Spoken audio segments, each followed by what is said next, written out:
வணக்கம். எப்படி இருக்கீங்க? தென்னாடுடைய சிவனே போற்றி, என் நாட்டவருக்கும் இறைவா போற்றி. திருச்சிற்றம்பலம்.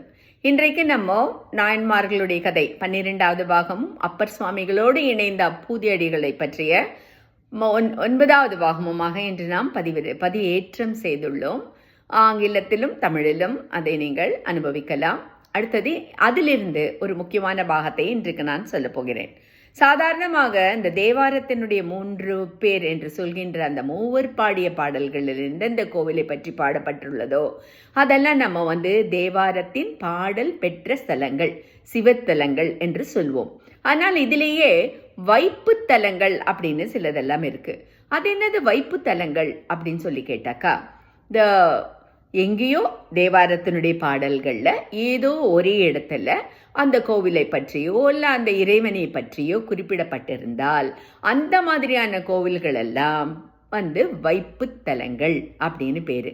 தேவார வைப்பு தலங்கள் சுமார் 203 தேவார வைப்பு தலங்கள் நம்மளுடைய தமிழ்நாட்டிலும் நம்மளுடைய இந்தியாவிலும் காணப்படுகிறது. முக்கியமாக நிறைய தமிழ்நாட்டில் தான் இருக்குன்றது நம்மளுக்கே தெரியும். அந்த மாதிரியான ஒரு வைப்புத்தலம் தான் இந்த திங்களூர் அப்படிங்கிற கோவில். பொதுவாக பார்த்தீங்கன்னா இந்த நவகிரகங்கள்லாம் ஆட்சி செய்கின்ற கோவில்கள் எல்லாம் இறைவன் மூலவராக தான் அமர்ந்திருப்பார். ஆனால் அவரை விட நம்ம அதிகமாக கொண்டாடுவது, பூஜை செய்வது எல்லாமே அந்த நவகிரகங்களுக்கு தான். அது தவறென்றோ சரியென்றோ நாம் சொல்ல போவதில்லை.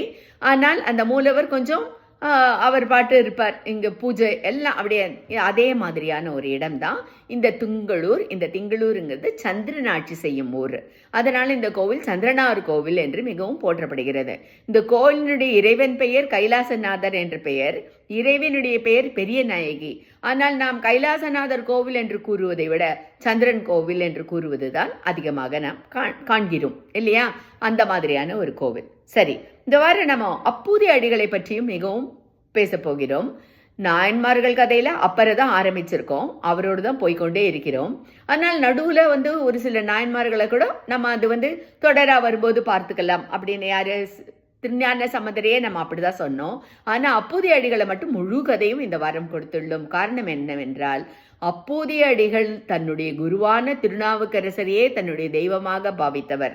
அதனால் அவருடைய வாழ்க்கையில் திருநாவுக்கரசர் இல்லாத ஒரு வாழ்க்கையே அவருக்கு கிடையாது. அது ஒரு காரணம். இன்னொன்று பார்த்தீங்கன்னா, இந்த தேவாரங்கள்லாம் மூவர் பாடிய தேவாரங்கள், அப்பப்போ ஒரு சில பேர் பாடிய பாடல்கள் உண்டு. இந்த ஆழ்வார்களுடைய கதையில் பார்த்தா 12 ஆழ்வார்களுமே இறைவனை பாடியிருப்பார்கள். ஆனால் இந்த தேவாரம் அப்படி கிடையாது. அப்போதைய அடிகளும் எதுவும் பாடியதாக இல்லை. ஆனால் அவருடைய முழுமுதற் கடவுள் அந்த திருநாவுக்கரசரே.